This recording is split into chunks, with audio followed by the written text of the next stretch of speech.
For our last 4 o'clock game, we got TCU who's 6-4, traveling to number 23 Houston who's 8-2. Houston favored by 1.5 on Fox. Josh Hoover's gone 229 and 358, thrown for 2,873 yards, 23 touchdowns, 10 interceptions. Kavorian Barnes had 97 carries for 443 yards and 3 touchdowns, and Eric McAllister had 52 catches for 941 yards and 8 touchdowns. Connor Wegman has gone 168 and 259, thrown for 2,113 yards, 18 touchdowns, 7 interceptions. Dean Connors had 158 carries for 725 yards and 4 touchdowns, and Amir Thomas had 45 catches for 737 yards and 8 touchdowns. Houston is 14-13 against the Horned Frogs all time. Last game did go to Houston in 2024. TCU had won the previous 9 before that point, though, which is kind of crazy. 1992 was the last time the Cougars were able to win at home. Sonny Dykes is 2-1 against the Cougars, while Willie Fritz is 1-0 against the Horned Frogs. Okay, again, Houston's such a disappointing team to me, man, because if they didn't blow the game against West Virginia, this would be a 9-1 football team whose only loss would be to Texas Tech. Very similar resume to BYU. BYU probably would have a better resume, realistically speaking, than the Cougars, because they have a win over Utah, as well as a road win over Arizona, which Houston just has road wins over Arizona and Arizona State, which are pretty impressive wins.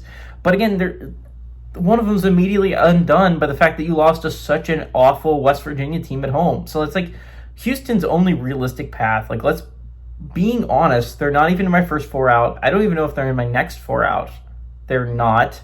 So again, realistically speaking, Houston's only path to the college football playoffs is to find a way to win the Big 12. So for that to happen, if you're Houston, man, do you need a BYU loss later that night. I mean, again, the Cougs need to win this one. This is probably one of their more tough games. They got TCU coming to town. But the Cougars are they're just disappointing to me, because honestly, if they just didn't lose to West Virginia, they'd be fine. This would be a team that I would have pretty high up. And again, this would be a team that would have a very solid resume. Their only loss would be to a Texas Tech squad. They'd have road wins over Arizona and Arizona State. They would be barely worse of a resume than BYU. They could be higher than Oklahoma and Alabama. This could be a team that knocked out Oklahoma or Bama. So again, it's just disappointing if you're the Cougars, because that game was very winnable against West Virginia, and that was a game that easily could end up keeping you out of the college football playoffs. That being said, I don't think the Cougars are a great team. This is a team that really only played 3 real opponents, and that was a road trip. They got, I think, Arizona at home. They went on the road to Arizona State. And Arizona State was on their backup quarterback. Houston needed a game-winning field goal to beat Arizona. They got lucky in 2 of those games again. And they just got their asses kicked by Texas Tech at home. I mean, there's no...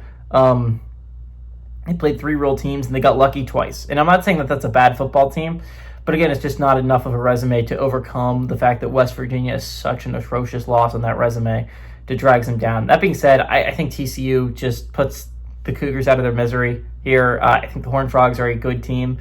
They've lost some rough ones. The loss to Iowa State a couple weeks back was traumatic, mainly because that would have set up such a big game against BYU last week. They got their asses kicked by BYU last week. They're on a 2-game losing streak. I think it ends here. I think the Horned Frogs are a good football team. I think the 6-4 record does not show how good of a football team this Horned Frogs program is. I like them to go on the road, and I like them to upset number 23 Houston. Give me the Horned Frogs to end Houston's playoff hopes.